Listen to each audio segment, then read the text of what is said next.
여러분 안녕하세요. 오롱부장입니다. 오늘은 이제 세금 시즌 다가오니까 세금 얘기 좀 해보려고 켰습니다. 시청하시기 전에 구독하기, 좋아요, 멤버십 부탁드리고요. 제 9기 정규 강의 지금 모집 중인데 왼쪽 아래 눌러보시면 확인이 가능하세요. 강남 마포 똘똘한 두 채 보유세 한 해 1억, 초강력 종부세 임박. 이제 종부세 다가오죠. 아마 생각 이상으로 나오는 분들이 많을 거고요. 집을 가지고 계신 분들은 단단히 준비를 해야 될 거예요. 예전부터 말씀드렸지만 세금 관리를 못하면 더더욱 어려워질 수가 있어요. 어려워질 거예요. 세금 관리를 꼭 하셔야 됩니다. 하지만 이제 여러모로 생각해 볼 부분이 있는 영역이거든요. 그 부분을 좀 몇 가지 좀 다뤄보고 싶은데요. 일단 첫 번째로 많은 분들이 모르시는 것 같은데 여기 주로 이런 기사를 다룰 때 어디를 예로 드냐면 아크로 리버파크나 마레부처럼 많은 사람들한테 인기가 있는 좀 친근한 그리고 비싼 아파트를 예를 듭니다. 많이 나와요. 계산해보면 재산세, 종부세는 앞으로도 올라갈 거예요. 사람들이 망각하기 쉬운 걸 몇 가지 알려드릴 건데요. 첫 번째로 이제 노무현 정권 때 종합부동산세가 생겨졌을 때 분명히 이런 거였습니다. 부자세금이다. 부자세다. 부자에게만 거둘 것이다 라고 얘기했었죠. 지금 어떻게 됐죠?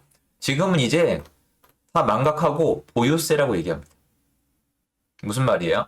처음에 부자들에게만 소수에게만 걷는 세금은 그렇게 시작이 되지만 나중엔 밑으로 내려가요. 앞으로 점점 더 내려갈 거예요.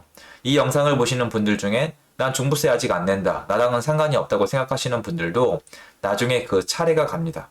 원래 그래요. 전 세계적으로 선진국들이 어떤 특정 국가에서 전쟁을 일으키면 간섭을 합니다. 왜 간섭을 할까요? 그대로 두면 나중에 자기한테까지 오기 때문이에요. 부자들도 잘 나가는 기업가들도 선진국들도 뭔가 사건 사고가 자기 주변에 일어나면 거기에 나중에 추후에 내가 포함이 되지 않을까 살펴봅니다. 하지만 살펴보지 않는 분들이 있는데요. 그분들은 나중에 준비할 시간을 잃게 되기 때문에 한번 생각을 해보세요. 혹시 나중에 내일이 되진 않을까? 미리미리 세금을 준비해 놓으시면 좋을 것 같아요. 자, 그리고 두 번째, 이건 제 경험인데요. 이 정도 집을 갖고 계신 분들은 세금 계산을 미리미리 해 놓을까요? 안 해 놓을까요? 거의 다 해놓습니다. 안 해 놓을 수가 없죠. 주로 이제 집이 아직 준비가 안 돼 있거나 아니면 하락하기를 기다리시는 분들이 이 세금이 많이 나오는 거에 굉장히 열광을 많이 하세요. 사실 전 이해가 안 되거든요. 왜냐면 저는 이 세금이 올라간 만큼 전세나 월세, 매매가가 같이 올라간다고 믿는 사람이기 때문에 저는 왜 좋아하시는지 전혀 이해할 수가 없어요. 쉽게 얘기해서 세금이 올라가서 정부의 돈이 들어갔지만 그게 나중에 이 부동산의 가격에 적용이 되거나 아니면 전세나 월세 가격에 바로 옮겨 붙는 현상이 계속 일어나고 있고 지금도 그게 확인 가능한 시즌인데 왜 좋아하시는 건지 저는 잘 모르겠습니다. 그냥 누군가 남이 세금을 이렇게 내는 게 후련하신 건지 왜냐면 자기한테 좋아야 되잖아요. 너무 이상한 것 같아요. 나한테 좋으면 좋고 나한테 나쁘면 나쁜 건데 남한테 안 좋다는 이유로 열광하는 거는 결론적으로 어떤 심리적인 부분이겠지만 나중에 실질적으로 자기한테 이득은 없겠죠. 정권이 내가 원하는 대로 바뀌어도 이득은 없죠. 지난 정권에서 이번 정권으로 넘어올 때 정말 수많은 사람들이 뭐 정의가 실현됐다고 좋아했지만 지금 찾아보면 그건 온데간데 없습니다. 마찬가지예요. 세금은 밑으로 점점 더 퍼질 것이고 이건 남의 일에 불과한 분들은 신경 쓸 바가 없고요. 나한테 어떤 영향이 올까를 생각하셔야 되는데 그 영향은 반드시 가요. 왜? 월세, 전세, 매매는 오를 거예요. 아니라고 생각하시겠지만 전 맞다고 생각을 합니다. 분명히 맞다고 생각을 할 거고요. 지난 몇 년 동안 집값이 왜 올랐는지 설명할 수 없는 분들이라면 그 이론 또한 자기는 상관이 없다고 생각하는 그 이론 또한 틀렸다고 제가 미리 말씀을 드릴게요. 그게 아니고선 지난 몇 년 동안 부동산이 폭등한 걸 설명이 어렵습니다. 전세도 오르고 월세도 오르고 매매도 오르죠. 자, 그런데 이 정도 집을 계획하고 사신 분들이 미리 세금 계획을 안 했을까요? 합니다. 그리고 도저히 안 되겠다 싶으면 어떻게 하죠? 증여합니다.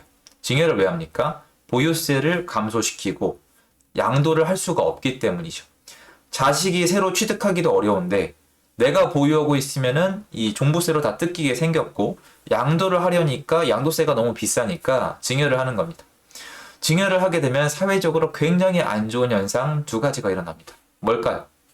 첫 번째, 부의 되물림이 앞당겨집니다. 정말 안 좋죠. 불공정한 사회, 스타트점이 다른 사회, 빈부격차가 맥시멈인 사회, 굉장히 비난하시죠. 더 심해지고 있고 더 심해질 겁니다. 눈에 안 보이시죠? 엄청 심해지고 있어요. 거래는 없는데 거래가 뭡니까? 여러분 모르시죠? 여러분들은 자꾸 거래가 가진 사람들, 부자들이 돈을 더 버는 그런 소리로 듣고 저주하시는데 그 안에는 아래에서 중간으로, 중간에서 위로 내 꿈을 이뤄가는 사람들이 포함되어 있는 거예요. 강남에 진입하는 사람들, 서울에 진입하는 사람들, 새로운 학군지에 진입하는 사람들, 신혼부부들, 그 사람들의 꿈이 이뤄지는 소리 중에 하나야. 내일이 아니니까 무조건 저주하고 보시는 분들이 너무 안타깝습니다.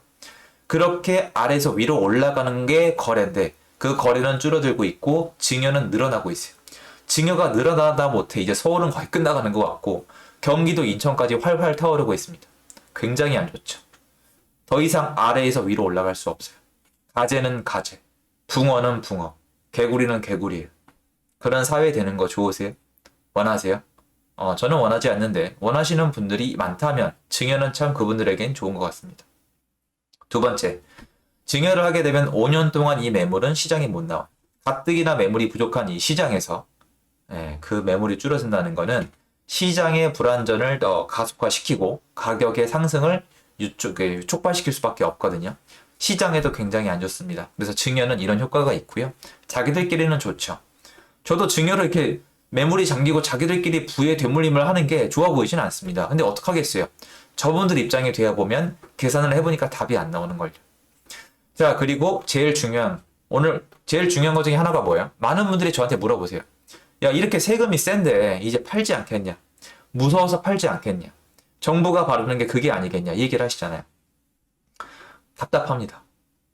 2019년도 정도부터 2017년도 이후로 규제 지역을 묶어서 양도세를 강화한 것도 있지만 세금 자체가 정말 본격적으로 압박이 일어난 거는 2018에서 2019로 넘어가면서 심해졌거든요. 이때로 2019, 2020, 2021 3년을 돌이켜봤을 때 팔던가요? 세금이 무서워서 파신 분들이 지금 후회하시나요? 잘했다고 생각하시나요? 다 후회합니다. 무슨 말이에요? 쉽게 설명을 드릴게요. 아무리 계산을 해봐도 세금보다 부동산 가격의 차익이 더 크다라는 거예요. 집이 하나이신 분들은 비과세죠. 좀 내야 되기도 하겠지만 비싼 거는. 두 채이신 분들도 쪼개보면 일시적 1가구 1주택 비과세가 가능합니다. 무조건 양도세를 다 뜯기는 게 아니에요. 다시 얘기해서 계산을 해보니까 내가 세금 내는 것보다 부동산 가격이 더 올라가더라. 그래서 어떠한 수가 있어도 안 팔고 버티다가 끝까지 버텨보겠다가 된 게 지금이에요. 지금은 버틸 때까지 버텨보자는 거예요. 왜냐면 야당 후보가 양도세 완화에 대한 카드를 꺼내들었기 때문에 더더욱 안 팝니다. 자, 그러면 이상한 일이 정리가 되죠. 분명히 사람들은 열광을 해요. 아, 부자들 세금 때려라, 다 죽여버려라, 그냥 너네 이제 끝났다. 환호를 합니다. 그리고 누군가 인기를 얻고 표를 가져가요. 그러니까 이걸 합니다. 이건 좋은데 사람들이 정작 말로 내뱉던 원하는 현상은 일어나지 않죠. 매물이 나오는 것도 아니고 가격이 내려가는 것도 아니고 공정한 사회가 되는 것도 아니고 내가 위로 올라갈 수 있는 것도 아니고 아무것도 아니고 그냥 가진 사람들이 세금을 더 내는 것뿐이에요. 그리고 그 세금 일부가 복지로 풀립니다. 그게 다예요. 내 손에 들어오는 거는 25만 원, 많으면 50만 원, 뭐 기타 등등 있겠죠. 이게 원하시는 거예요? 아니에요. 제가 오늘 말씀드리고 싶은 건 세금을 올려서 잘 된 건 없어요, 여러분. 세금을 올려서 잘 된 건 없다고요. 누구도 웃고 있지 않아요. 집을 가지신 분들은 세금을 많이 내니까 답답하고 양도를 할 수가 없고 거의 억지로 증여를 하고 있고요. 집이 없는 분들은 너무 비싸진 가격에 살 수가 없는데 전세 월세까지 올라가니 선택을 빨리 해야 되는 뭔가 강압적인 사태가 발생해 버린 거예요. 즉 세금을 걷어간 정부는 좋을 수 있어요. 그런데 국민들은 행복하지 않은 거예요. 근데 여전히 이걸 지지합니다. 왜? 남이 세금 많이 내는 게 좋아서. 그분들은 발전이 없을 겁니다. 이론적으로 절대 발전이 불가능하죠. 그리고 주택을 가지신 분들은 많은 분들이 관심이 없겠지만 이런 사태를 거치면서 세금 공부를 지금 많이 합니다. 할 수밖에 없어요. 세금 공부를 피해갈 방법이 이제 없거든요. 세금 공부를 많이 하고 앞으로 어떻게 할 건지 계획을 짠 다음에 자식들에게 자녀들에게 다 증여를 하는 방향으로 택하고 있습니다. 안 팔거나 전세를 올리거나 월세를 올리거나 대출을 더 땡겨오거나 증여해버리거나 이거예요. 사회가 원하는 저가 매물로 양도해 버리는 사람은 거의 없어요. 왜냐? 이건 아주 쉽고 많은 사람들이 말씀하셨는데요. 입장이 바뀌어보면 절대 안 팝니다. 입장이 바뀌어보면 절대 안 파요. 왜냐면은 여러분 양도세를 예를 들어서 7, 80%를 낸다고 쳐요. 그럼 10억이 남은 10억이 올라간 아파트를 팔면은 세금이 7억, 8억이에요. 그럴 바에는 양도세가 내려가고 가격이 내려갈 때까지 기다리는 게 나아요. 차라리 자유로우니까. 생각해 봤을 때 저는 이 기사를 계속 쓰니까 사람들이 무슨 생각할지가 궁금하거든요. 강남 마포 똘똘한 두 채 보유세 한 해 1억. 와, 죽어나겠다라고 생각을 하는데 제가 여쭤보는 건 이거야. 찾아보세요. 찾아보세요. 죽어나는 사람이 있는지. 죽어나는 사람은 그 사람들이 아니에요. 근데 모르시는 것 같아요. 왜냐면 개구리는 끓는 물에 넣으면 좀 어중간한 끓는 물에 넣으면 바로 안 죽고 서서히 죽어가잖아요. 그거 같아요. 집 가진 사람들은요, 여러분, 물론 그런 분도 계실 거예요. 그런 사람도 있는데 지금 죽어나가고 있지 않아요. 주변을 둘러보세요. 강남 마포 똘똘한 두 채 보유세가 한 해 1억이다? 자, 그러면 여러분이 집에서 한번 해보세요. 반포 아크로 리버파크랑 마포 레미안 프루지오가 지난 1년 동안 얼마나 올랐는지.